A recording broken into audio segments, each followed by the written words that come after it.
When a potential difference of 2 volt, बेटा इसको लिखना है V, पहले सारी वैल्यूज को कलेक्ट करना है, उसके बाद न्यूमेरिकल स्टार्ट करना है क्वेश्चन को समझते हुए। क्वेश्चन पढ़ के समझना सबसे ज्यादा जरूरी होता है, जब ही सॉल्यूशन होगा जब आपको क्वेश्चन समझ में आएगा। When a potential difference of 2 volt is applied across the ends of a wire of 5 metre length, length कितना दिया है 5 मीटर दिया है, a current of 1 ampere is found to flow through it, तो I कितना है बेटा 1 ampere. Calculate the resistance per unit length of the wire, इसका मतलब क्या होता है रेसिस्टेंस पर यूनिट लेंथ, मतलब एक मीटर का कितना रेसिस्टेंस होगा वो आपको निकालना है, पर यूनिट लेंथ का मतलब ये होता है। समझ में आ गया। अब यहां हमारे पास ये क्या है पोटेंशियल डिफरेंस, बेटा पोटेंशियल डिफरेंस होता है V is equals to I R by Ohm's law, पता है ना आप लोगों को, ओम्स लॉ से V इक्वल्स टू क्या है आई आर है। हमें निकालना क्या है रेसिस्टेंस, रेसिस्टेंस क्या हो जाएगा बेटा V अपॉन आई हो जाएगा। V कितना है 2, I कितना है 1, that is 2 ohm for 5 metre, क्योंकि अभी इस केस में हमारे पास जो लेंथ है वो 5 मीटर की है, कितने की है 5 मीटर की।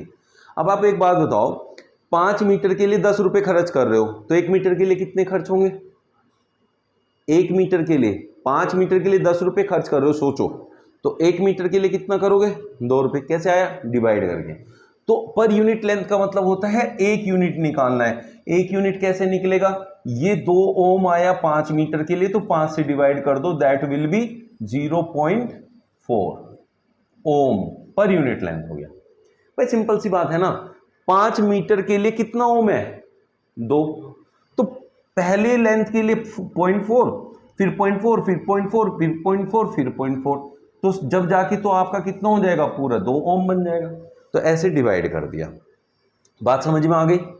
अब उसने कह रहा the resistance of 2 metre length of the wire, दूसरे में कह रहा the resistance of 2 metre length, 1 metre का कितना आया 0.4, 2 मीटर का क्या होगा रेसिस्टेंस लेंथ के डायरेक्टली प्रोपोर्शनल होगी है, तो इसका डबल हो जाएगा, सिंपल सी बात है। तो इसके लिए क्या हो जाएगा 2 मीटर के लिए 2 into 0.4 that is 0.8 ohm. Clear हो गया। The resistance across the ends of the wire if it is doubled on itself,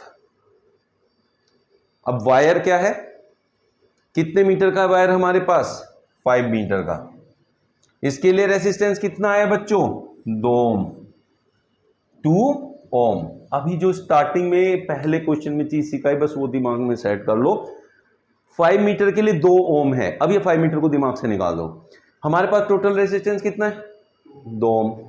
wire उस पर डबल हो गए, तो जब वायर डबल हो गए तो वायर आधा रह गया, वायर आधा रह गया तो रेसिस्टेंस आधा रह गया, तो रेसिस्टेंस 2 से कितना रह गया 1 ओम। लेकिन बेटा जब वो उस पर डबल्ड होता है तब उसका एरिया भी डबल हो जाता है, और एरिया डबल होता है तो रेसिस्टेंस फिर आधा हो जाता है, उसका भी आधा, तो 1 का आधा कितना हो जाएगा 0.5 ohm. This will be your answer for third part. समझ में आ गई कहानी, ठीक है ना। वायर के डबल होते ही एरिया भी डबल होगा, वायर के हाफ होने पे, सॉरी वायर हाफ होगा तो एरिया डबल हो जाएगा, इसी पे डिपेंडेंट रहते हैं सेट के क्वेश्चन। क्लियर है ना। What should be the length of a nichrome wire for of resistance 4.5 ohm? Resistance कितना है बच्चों 4.5 ohm. If the length of a similar wire is 60 centimeter and resistance 2.5 ohm, इसका मतलब सीधा सा ये कह रहा है कि अगर हमारे पास 4.5 ओम का रेसिस्टेंस है तो उसके लिए कितनी लेंथ लगेगी, उसके लिए कितनी लेंथ लगेगी। अगर 60 सेंटीमीटर के लिए जो रेसिस्टेंस है वो 2.5 ओम है, यूनिटरी मेथड है, सीधा सीधा क्या है यूनिटरी मेथड। क्यों है, क्योंकि रेसिस्टेंस और लेंथ डायरेक्टली प्रोपोर्शनल होते हैं। तो आप बात को समझो, अगर 2.5 ओम में 60 सेंटीमीटर की लेंथ लगती है तो 1 ओम के लिए कितनी लेंथ लगेगी 60/2.5। समझ में आ गया ना। अब उसने पूछा हमसे 4.5 ओम के लिए है, तो ये 1 ओम का आंसर है, तो 4.5 से मल्टीप्लाई कर दो both side, you will get the answer for 4.5 ohm. Clear हो गया। ये समझ में नहीं आया बेटा। देखो अगर 1 मीटर का आप कोई सामान लेने जा रहे हो, उसके लिए आपको 10 रुपये देने पड़ रहे हैं, तो बताओ 2 मीटर के लिए कितने देने पड़ेंगे? 20 रुपये। लेकिन अगर 1 मीटर पता है तो आपने आसानी से निकाल लिया।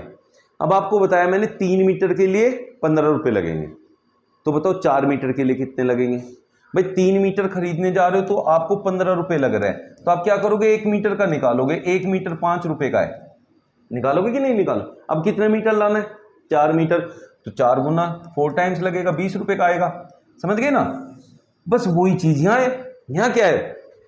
2.5 ओम के लिए 60 सेंटीमीटर की लेंथ चाहिए, तो पहले 1 मीटर की निकाली, और अब 4.5 के लिए निकालना है तो इसका 4.5 टाइम्स कर दिया। पॉइंट से पॉइंट कैंसिल हो गया, 5 5 जा 25, 5 9 जा 45, 5 से 12, 108 सेंटीमीटर की लेंथ चाहिए। बात समझ में आ गई? अब क्या होता है, जब ये मीटर में चलती है लेंथ इसमें, और यहां सेंटीमीटर में लिखी है, तो ऐसे देखते बच्चे डर जाते हैं और क्वेश्चन छोड़ देते हैं कि यार इसे चेंज करना है, या चेंज करने में लग जाते हैं। ऐसा कुछ भी नहीं है, सिंपल सी बात है। उसने यहां सेंटीमीटर में दिया है इस रेसिस्टेंस के लिए, तो इस रेसिस्टेंस के लिए पूछा है, इसका भी आंसर सेंटीमीटर में निकाल दो, कोई दिक्कत ही नहीं है। समझ गए? इसमें चेंज कुछ नहीं करना।